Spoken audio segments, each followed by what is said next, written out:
problem is, and what we're here to really talk about in more detail and what Fraud Fighter focuses on, it's really the why of what we do, is the rise of synthetic fraud. That's people using real stolen information that they've taken from the dark web or other nefarious means, and they've put it together in an ID. Think about it, right? If I stole Kerry's information and then just put my face over it, and then you put that document through a verification process, it's going to come back verified, right? It's real information. It's Kerry's, even though it's stolen. San Diego 911 emergency. You need to come right away. There's a man with a gun and it's loaded. Receiving emergency signal from 4 George 1141. We got a white female down.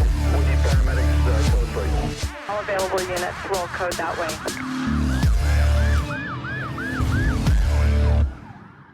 Welcome to the De-Escalation Conversations podcast. With me today is Matt Lorenc. He's the director of sales and marketing. He joined a company called Fraud Fighter as the company's new director of sales and marketing. Matt has been building and leading teams that consistently meet and beat growth records for the last 15 years, designing innovative systems and creating new business opportunities in financial technology, logistics, HR compliance, and investments. And he has a focus on SaaS companies. SaaS is not sassy like, hey, you're kind of rude. It's software as a service. And he helps companies that are in a hyper growth phase. Matt is excited to bring his passion for team building, data-driven management, diversification, and scalable business expansion to Fraud Fighter. Although he's an East Coast native, after finishing his degree at Fordham University in New York, he and his wife of 13 years, congratulations, moved to Los Angeles. Matt's a keen multi-instrumentalist. He enjoys writing and playing music, traveling, kayaking, wrestling for couch space with his 2-year-old American bully, whose name is Charlie. Matt, welcome to the show. Thank you, Kerry. Appreciate you having me here. Well, let me say this. Anybody who's listening to your bio, who's listened to the De-Escalation Conversations podcast for any time is going, oh, wait a second. I didn't hear first responder. I didn't hear school teacher. I didn't hear flight attendant and any of that. Why has Kerry got this dude on the show? Well, folks, I'm going to tell you why I have Matt on the show, and it's simple. He's an amazing guy. I've known him for years. We have had the pleasure of meeting several times in person. We spend probably more time on Zoom than in person, unfortunately. These days. But Matt's a great guy. And the reason that I wanted to have you have the opportunity to listen to Matt and gain a little bit of his wisdom, because he has so much to share, is that Fraud Fighter is a really cool company. And I wanted to talk about your work at Fraud Fighter and how dealing with fraud actually rolls in with De-Escalation Conversations directly. So here's the connection for anybody who's still kind of curious about that. You got the golden retriever head tilt like, and you are, I don't know if your Charlie does that or not to you. He just kind of looks at you like, what? All the time. the correlation between fraud, first of all of us are concerned about it on a regular basis. Of course. With technology increases, we've just seen fraud opportunities skyrocket, from phishing, PHISH, on email, where they're trying to get your information. I get probably at least 10 of those type of emails a day, and I'm always clicking on the report phishing. I don't think it does any good, but it makes me feel better. I'm doing something. And at least it's automatically blocking that one email address. But I see the same email come through 47 times from different email addresses. But we're all concerned about fraud. And Fraud Fighter does some really unique stuff. And I want to talk about, at some point, one thing in particular that's directly related for law enforcement officers that is a really cool thing that we're doing a partnership on. So to kick things off, let me ask you this. There's other companies. Well, why don't you describe what Fraud Fighter does, and then we'll talk about what Fraud Fighter does differently. How's that sound? Sounds perfect. Yeah. All right. Happy to educate the viewers. Thank you. Yeah. So Fraud Fighter as a company, we've been around for over 20 years, right? And that's a unique differentiator, right? When I speak to clients and they ask me point blank, what separates you from other people in the market? Of course, I'll outline solutions, features, deliverables, but the length of time that we've been in this space really speaks for itself, right? That's knowledge, that's know-how, that's understanding how criminals and fraudsters in this space, how they operate, and our ability to counteract that. We like to describe it as really a punch, counterpunch mentality, right? Anytime they come up with some new method, we're there to circumvent it, right? And with that 20 years does come a long-standing knowledge and experience that obviously our clients benefit from. So first off the bat, 20 years in business really does stand alone for itself. But separately, and it's important to point out this key distinction, what we're focused on here, Carrie, is ID and document authentication. Now, in the marketplace, people will throw around authentication and verification simultaneously, thinking it's one and the same, right? Many times I'm speaking with a client, trying to educate them on the products we have, and they'll say, well, Matt, we have something. We already verify IDs. And before I get a chance to really hop into the authentication, they've either brushed me off. Unfortunately, I try to keep them on the line and build some rapport, but it's that misstep or that disconnect in terms of the real terminology. So a brief overview of that, right? Verification, which a lot of companies do, is a very basic process. It's taking an ID similar to the one I have here on my desk. And all it's doing is just grabbing that information, either just putting it directly into a CRM in terms of verifying a client, or it's using that information and bouncing it off, let's say, a credit check company or a background check company. And again, it's verifying. The problem is, and what we're here to really talk about in more detail and what Fraud Fighter focuses on, it's really the why of what we do, is the rise of synthetic fraud.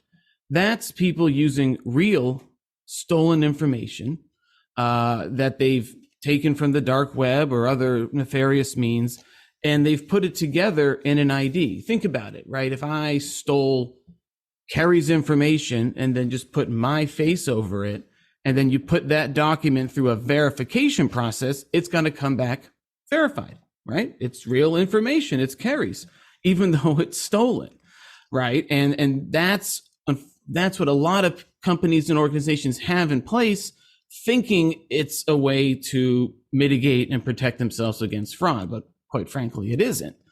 So what we offer is authentication, which is a key differentiator, right? So we're looking at the document itself, right? The actual physical document issued by a governing body, whether it be the state or a country. It could be passport, driver's license, ID card, green cards, literally whatever you have. We're working with over 7,000 different types of records right now that we're authenticating.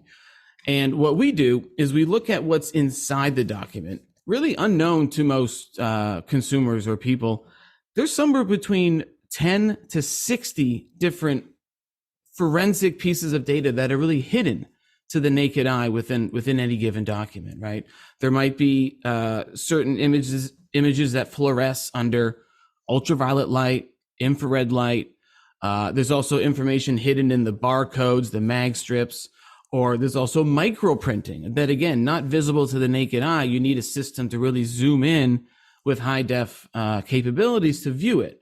And that's the authentication piece, right? We're looking at all those data points, whatever it is, state by state. Like I said, it could be 10, it could be 60, whatever it is, we're looking through it, we're authenticating it, Is it matching what it should be showing on there? Like, for example, this is a Texas ID. Whatever that data is on here, is it matching what is in our authentication engine?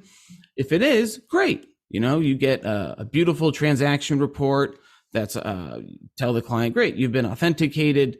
We can continue with the transaction. Or vice versa, if somebody has put together a synthetic ID with stolen information, we're going to catch them immediately. It takes 5 seconds to use the solutions we have in place. It doesn't slow down any sales transaction, but then it stops that in its tracks. So you don't have to take the extra steps, which we explain to many clients, where they say, well, we do a background check, we do a verification, we do a credit check. That's time, resources, and money spent. Whereas with the Fraud Fighter, and our system is called Paladin, with that platform, you don't have to worry about all that. You do your simple scan, you've authenticated it with a pass or a fail. If it's a pass, great, continue. If it's a fail, you're not spending, again, that time, money, and resources in those other verification processes. So that's what we're bringing to the marketplace. And it's very unique to Paladin. Again, first of all, the length of time we've been in business, the knowledge that we have here, the systems we've put in place in terms of the software that can look at all these different pieces of information and not just verify, as other companies claim to be, and really protect our clients.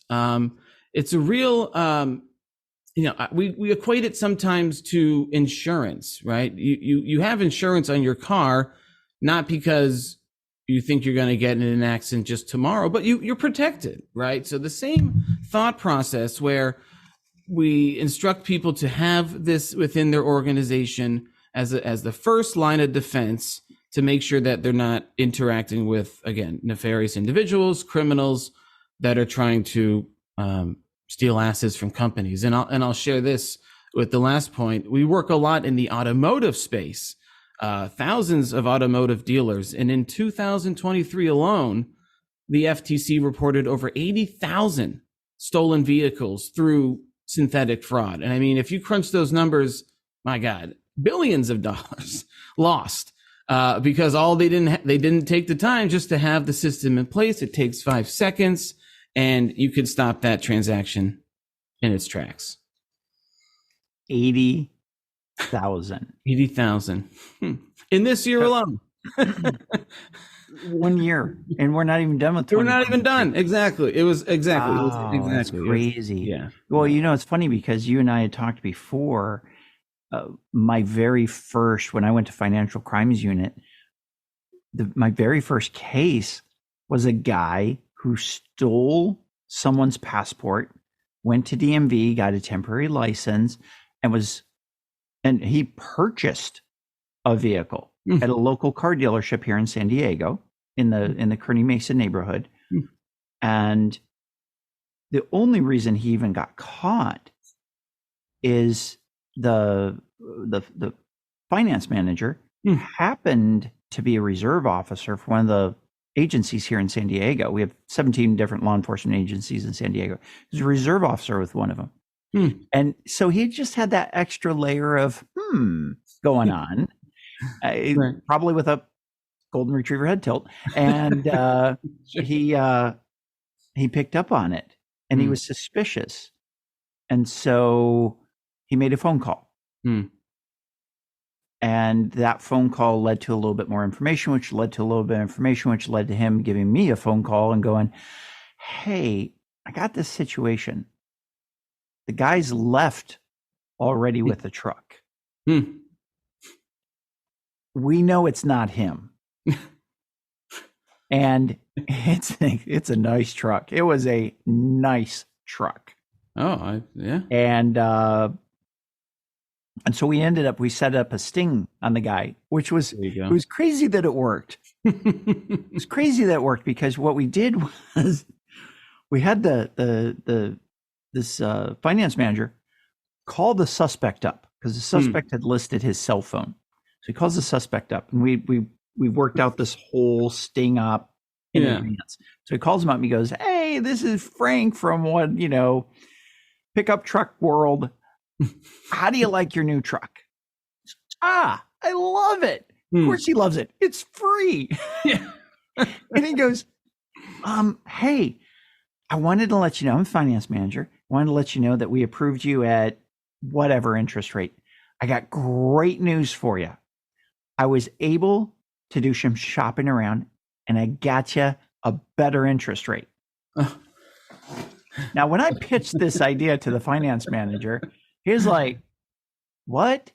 Yeah. You want me to call the suspect up who stole a truck, who's never going to pay for the truck, and tell him I got him a better interest rate, but he needs to come back in and sign the paperwork for the new interest rate. Why would he ever do that? And I said, that's the beauty of it, because he conned you and he knows to keep the con up, to stretch out the amount of time that he has before this vehicle is reported stolen.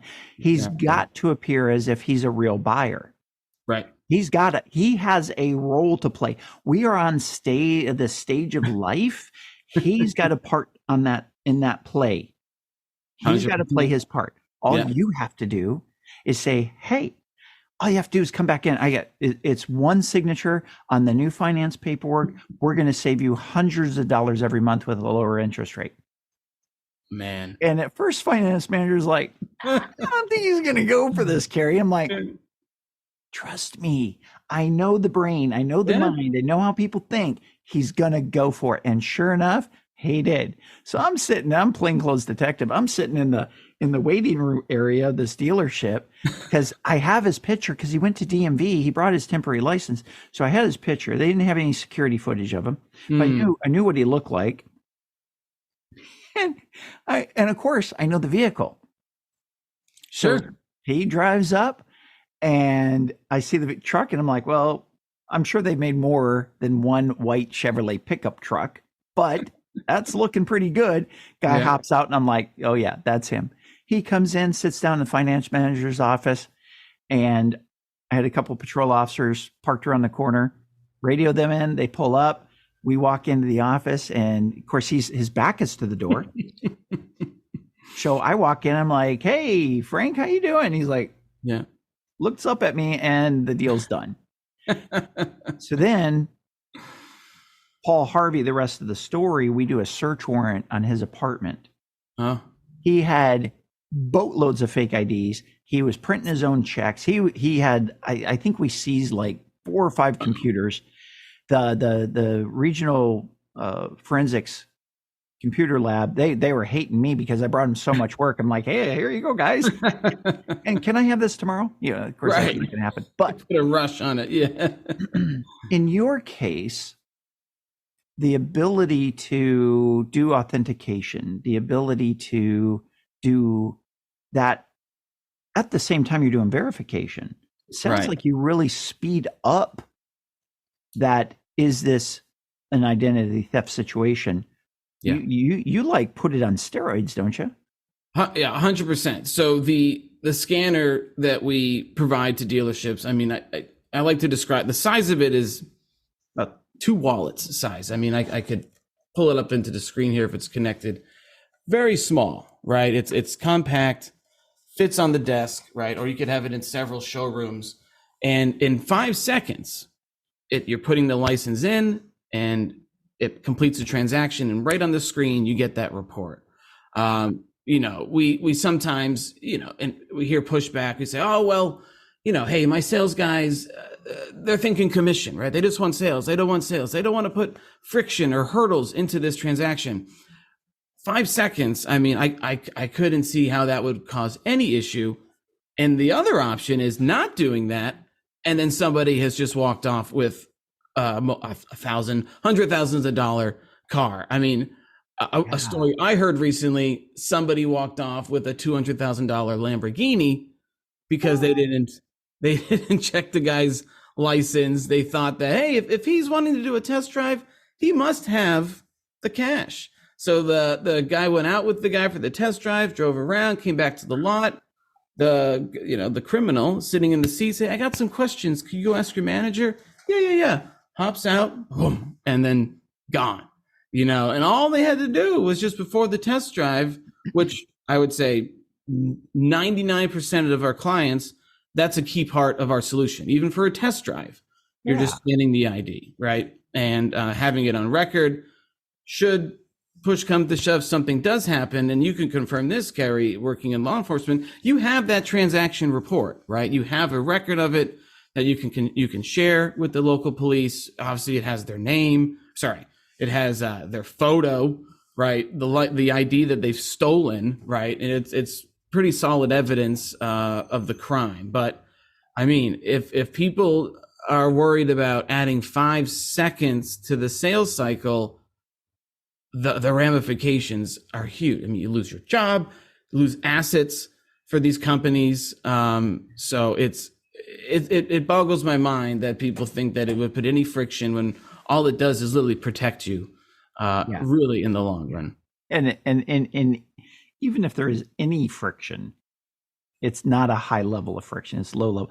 It's funny. I remember going to Vegas one time, and there was a jewelry store there, and I was interested to go in and check out what they had because it was a high end jewelry store. Sure.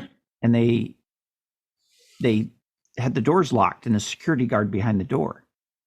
And where this was, what's that city? Aria City Center. So a lot of people in and out. So I tried the door, and the security guard pops the door partway open, and I said, "Are you guys closed?" "No, we're open.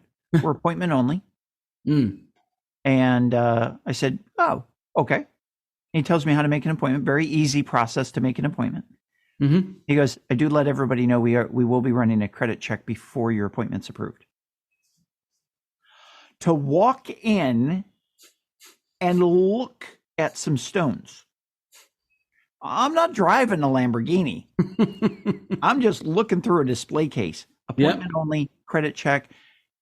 I look at that as high friction versus, may I see your driver's license, please? Right. Exactly. I bought several cars at dealerships, and I fully expect. In fact, it would worry me if they didn't verify who I was and authenticate me. So, not just verify, but authenticate. Changing my language. Exactly. Authenticate. Right. Yeah. Exactly. Which is a good distinction, because one of the classes. In fact, I wrote this curriculum for my California Postmaster instructor journey. It was called Verifying Suspect Identity. It was I spent 3 days training people how, if you stop somebody on the street, whether they have ID or whether they don't, are they who they say they are? Yeah. And there was, for about a 10-year period until I stepped back from teaching that class, and I still stay connected, but I was the go-to state expert in California and for DOJ. DOJ contracted with me to travel around the country and train other law enforcement agencies.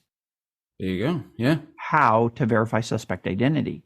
Because of my expertise with the fake IDs. We actually had a group of instructors who taught fake ID classes in different states, who I coordinated into a mastermind group to be able to have that flow of information. Sure. And so on the law enforcement end of stuff, dealing with this fraud it's a big deal, and a lot of time is invested in a financial crimes case. The amount of proof is, in getting everything done, it's meticulous work. Oh, yeah, for sure. Let's talk on the de-escalation tie-in. So if you have somebody who you are saying, let's say you get a suspect. Yep. They know that they're in trouble because they start figuring out, oh, this guy's scanning my ID. I know it's fake. They're going to go into survival state, which on common terms, fight, flight, or freeze. Right. There's a few other F's that we could throw in there that all fit in, but fight, flight, or freeze. Sure. And the chances of them freezing is pretty slim. They're either going to fight or they're going to flee, run. Mm-hmm. And so this is where the de-escalation training can really help, because it allows the person, let's say you've got a client who for some reason is totally legit.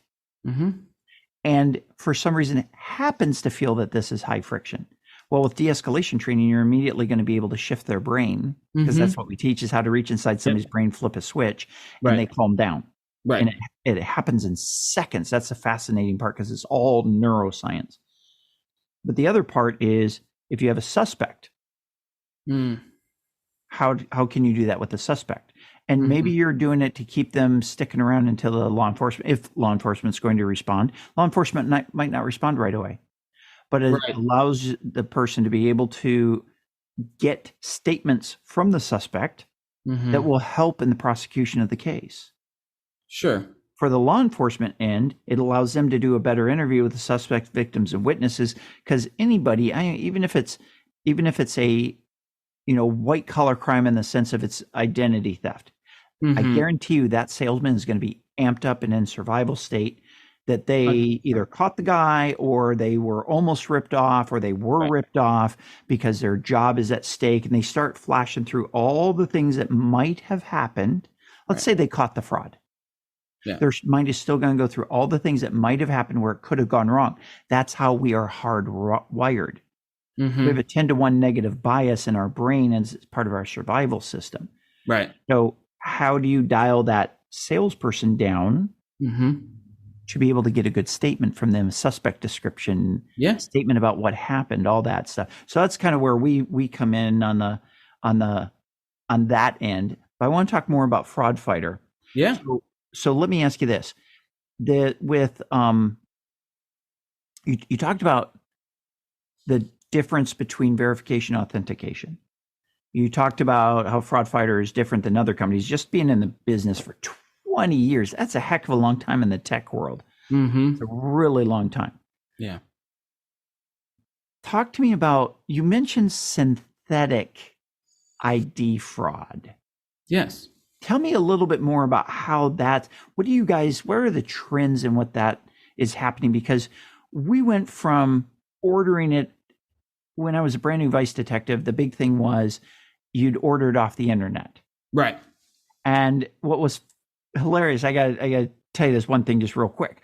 What was hilarious to me was the stories that I heard about, I'd catch somebody with a fake ID, they ordered it off the internet, and I'd get them talking, get a good, I'd get them into executive state, I'd get a good interview. It was almost every single one of them. It was their third or fourth time ordering it off the internet before they actually got it. What happened was they submit, because you have to, all these websites would ask for their name, their address, their date of birth, their social. They're perpetuating. Exactly. What's your mother's maiden name? I know. All they're doing, they're just scamming these people. And then the people are paying them, 100%. $100. Yeah. Here, let me give you all of my banking information. And by the way, my secret passcode name is my favorite pet, and my mother's maiden name. And by the way, where were you born? Exactly. And they're going to give them $100. Yeah. So the scammer on the other end running this website is just laughing, because they got hard cold cash and they got hard cold. They got the real info. Yep.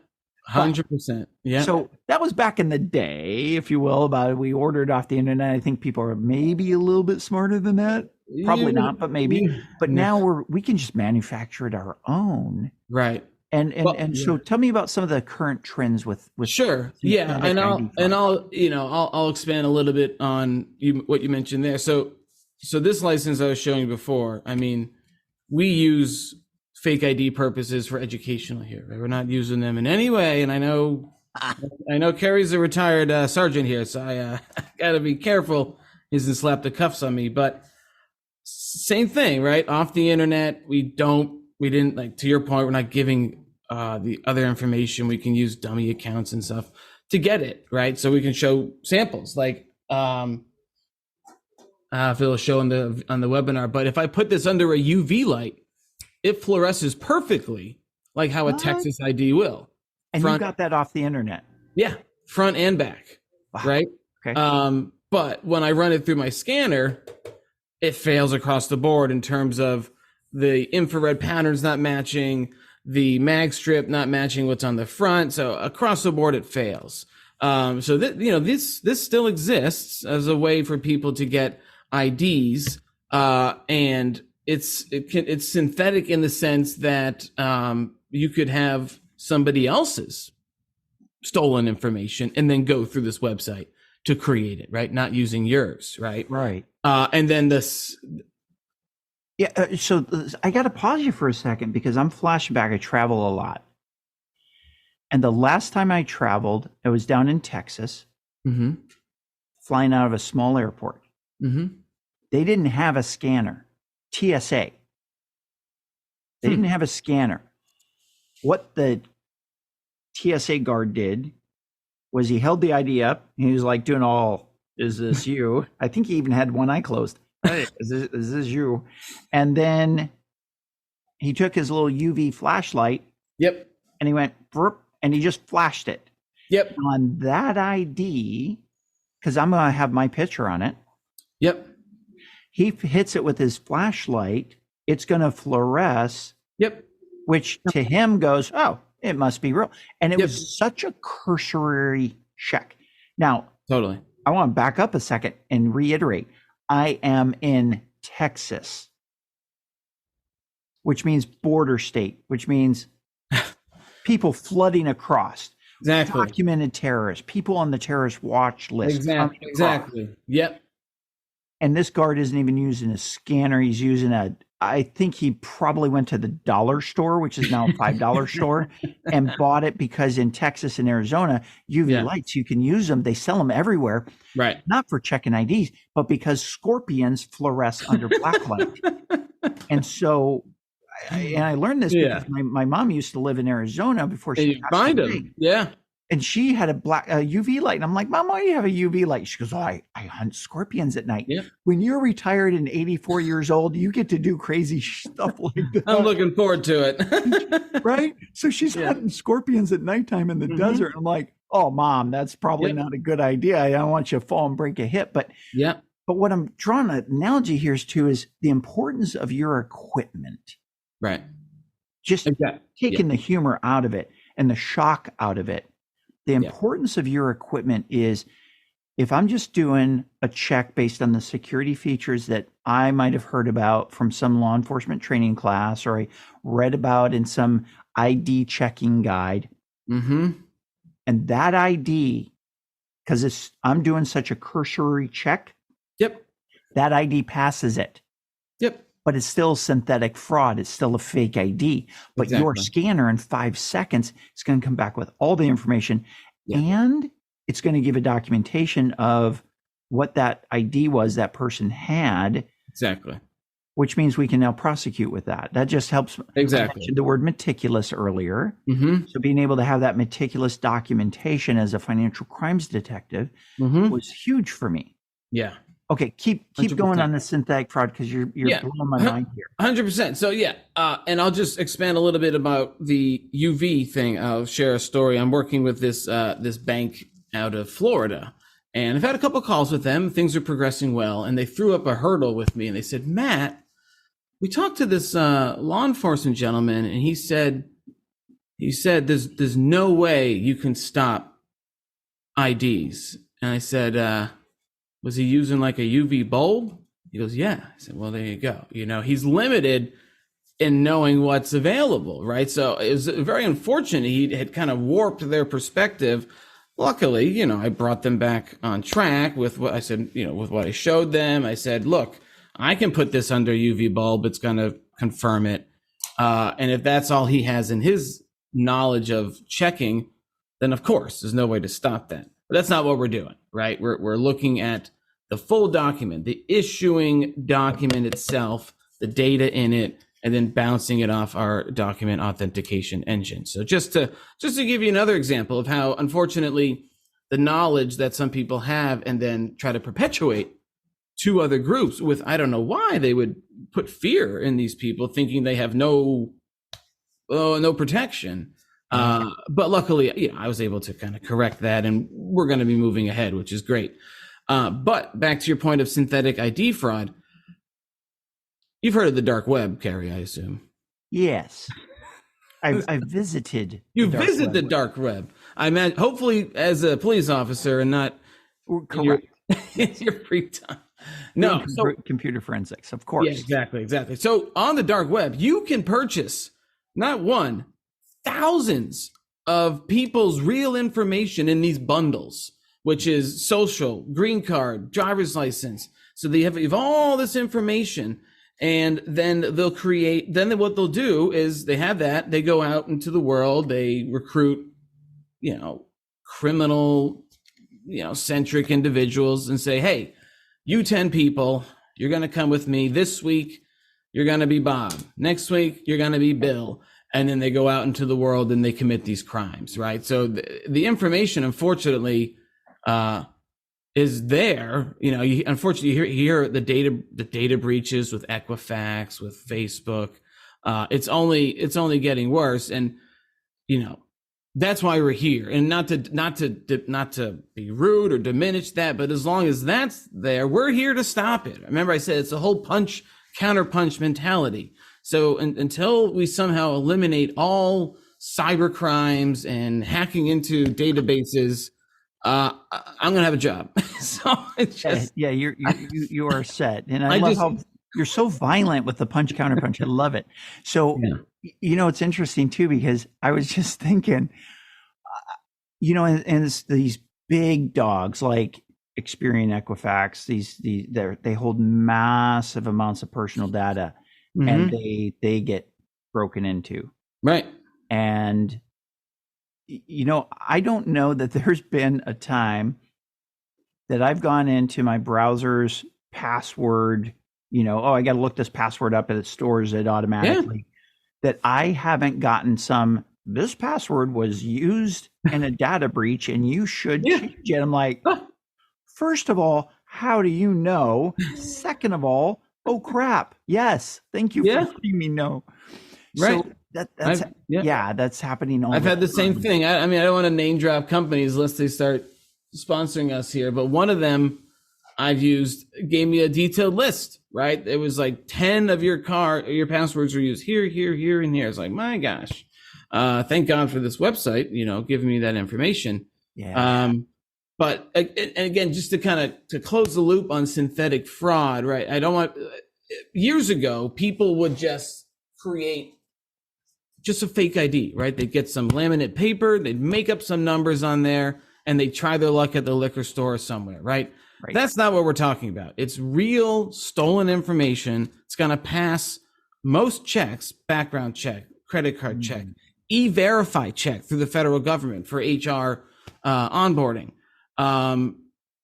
It will even pass. We do a lot of work in the gun shop industry, and the background checks and the NICS checks that they have to do there. It passes that as well because it's real.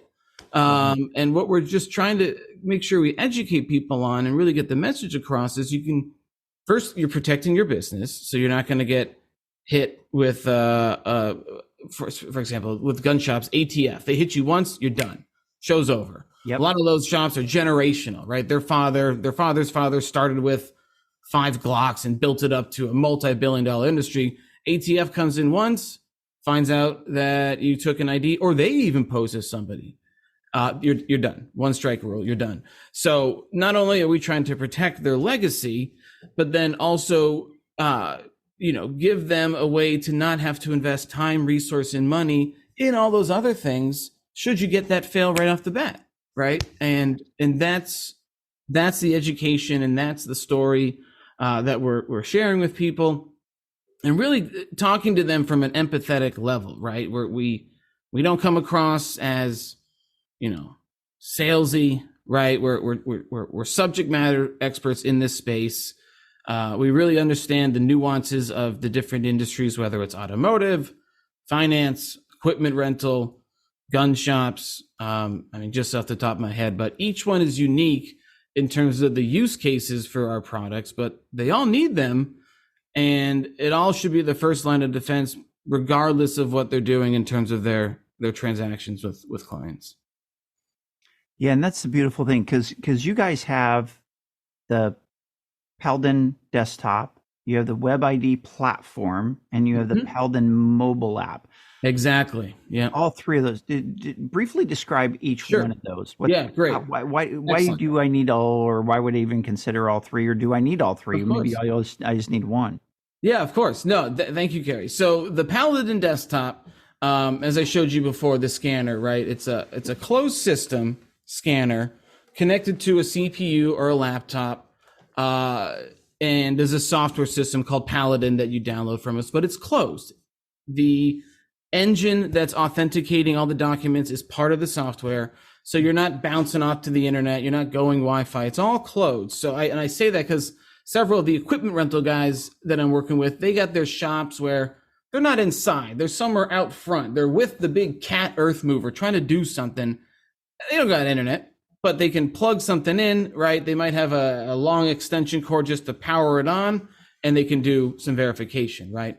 So that's the desktop scanner, right? It's low cost, connects right into laptop or CPU. You download the software and you're doing your scans in 5 seconds or less, and you get a beautiful transaction report.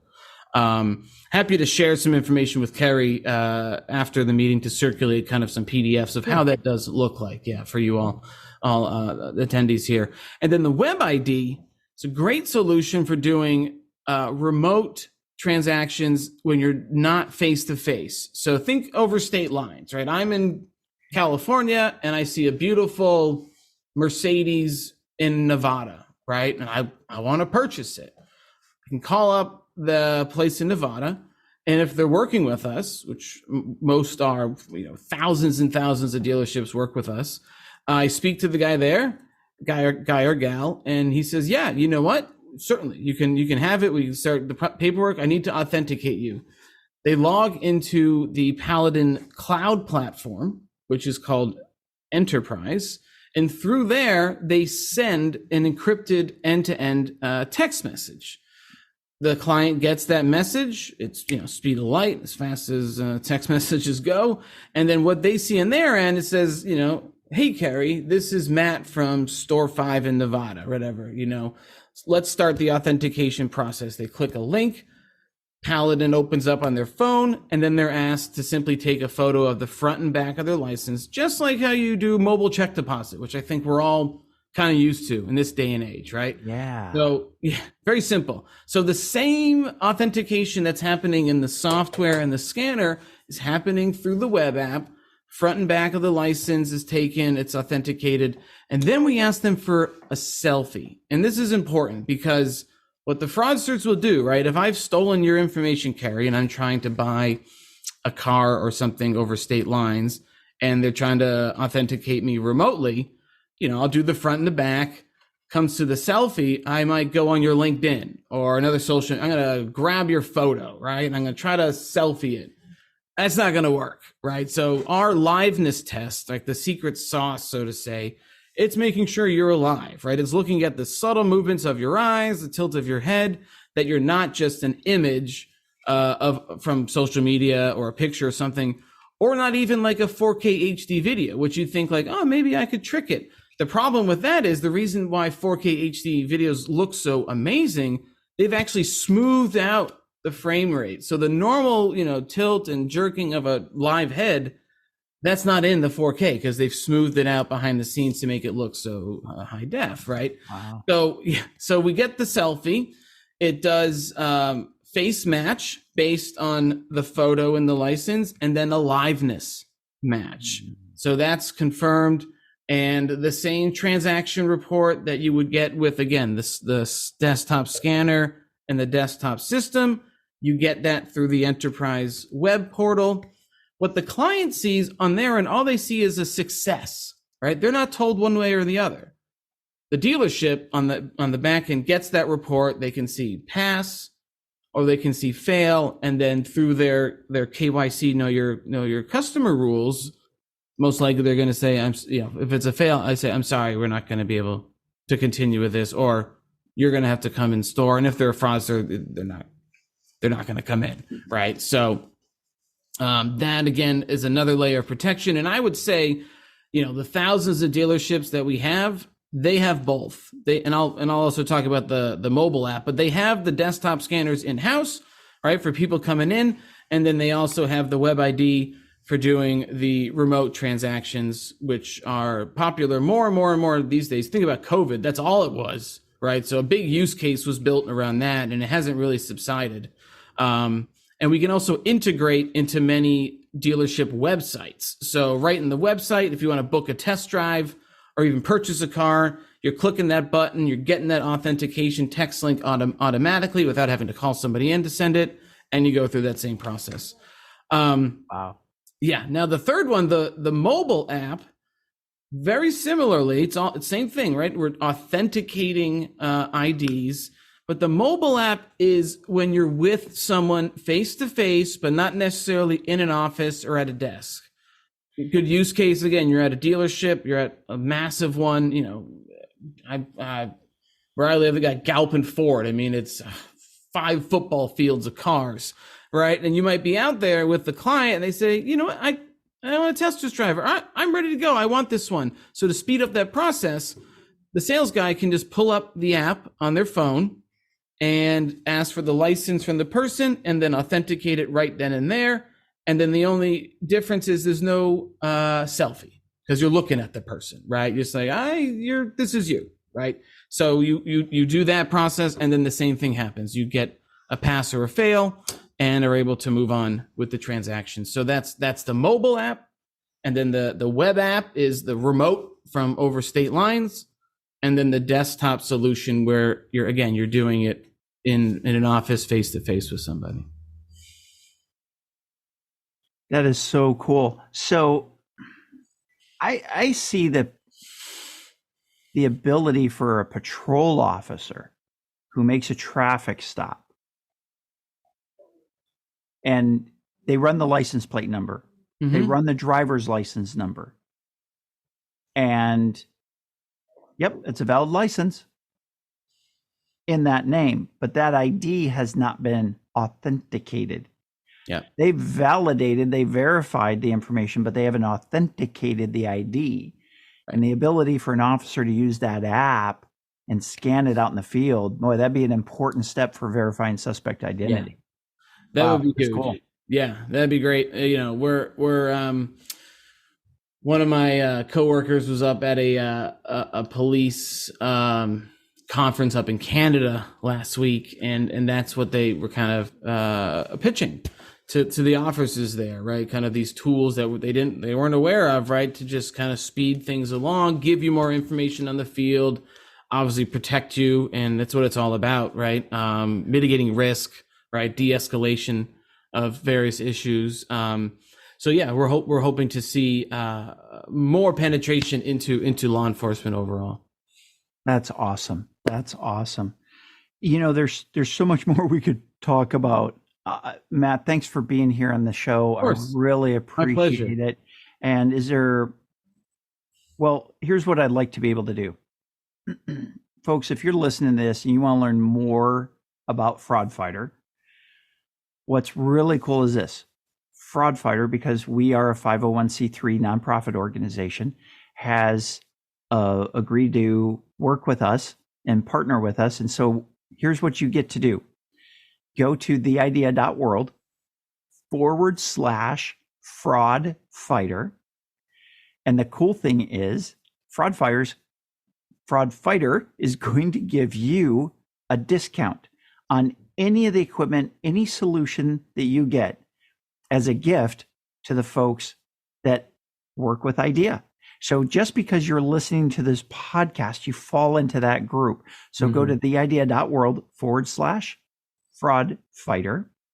You'll be able to get all of Matt's information, all of his contact information. You'll be able to talk to somebody at Fraud Fighter. And all you have to do is say, hey, by the way, I got a guy.